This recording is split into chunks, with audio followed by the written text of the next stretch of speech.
Hi everybody, this is Pete, and today you're watching the Camera Lucida 9.0 tutorial on drawing techniques.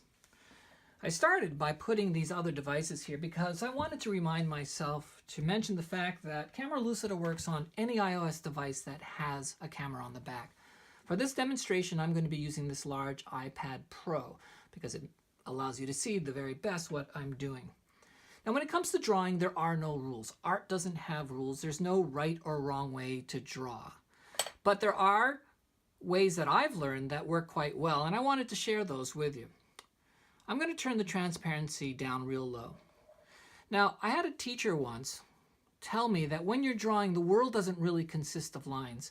So let's say you wanted to draw the lips on this woman. You might be tempted to draw the outline of the lips to begin with.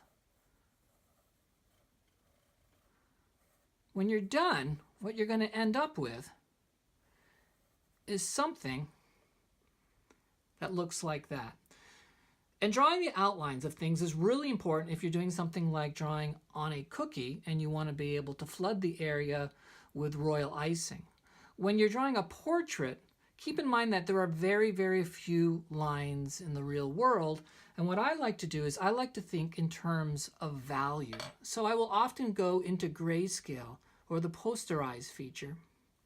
And I'll look at that and I'll say, oh, okay, the top lip is in shadow. It's a little bit darker than the bottom lip. And so I'll actually shade in according to what the app is giving me. If I use my own eye, I can squint and often really sort of determine those values without using the application. But the application not only helps you with the actual values, it also helps you to place the lines in the appropriate location, which is really important, of course. And when you think about drawing in terms of value and line, and not just line, I think it makes for a better drawing. Now, I should mention, I'm not an artist. As a matter of fact, I'm a pretty bad artist. That's why I created the application, because I wasn't a very good artist. But you see here, I'm not outlining what I'm seeing. I'm simply saying to myself, if it's a dark area, I push down harder to leave more of a mark. If it's a medium area, I push down medium. If it's a light area, I either ignore it entirely or I just go light over it. So in this case, what I'm doing is I'm using complete shading to fill in an area. That's my favorite technique for using something like a charcoal pencil.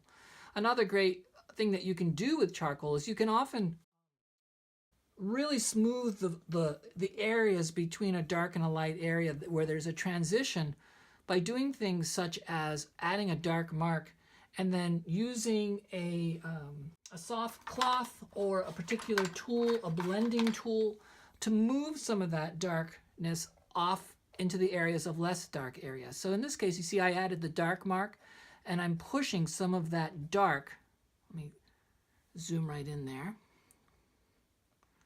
I'm using this blending tool to move some of the dark to the area around it.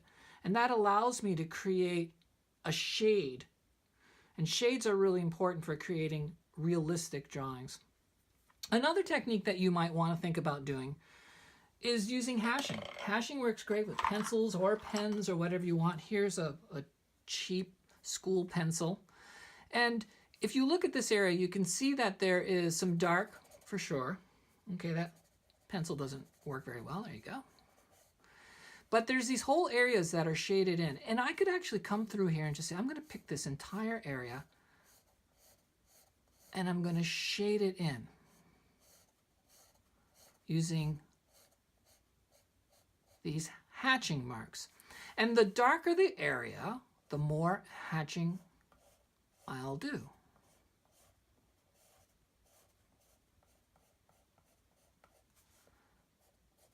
If you look at art in museums, you'll see all kinds of different techniques that are out there. I might do a little filling, or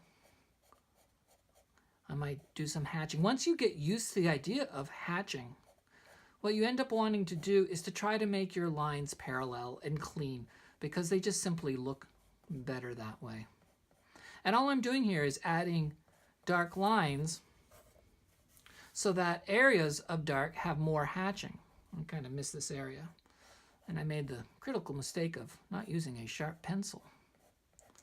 Let me show you the transparency of what I'm doing there. Okay?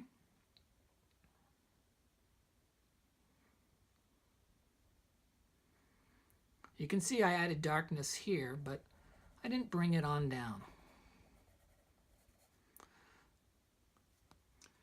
So when you're doing a drawing, think about it in terms of shading. Think about it in terms of lines where there are lines for contours, perhaps a little bit of blending. There are no right or wrong ways. Maybe you like colored pencils, maybe you like graphite. Have fun. And use a lot of cheap paper to begin with, because that's the best way to really get better. Just draw, draw, draw.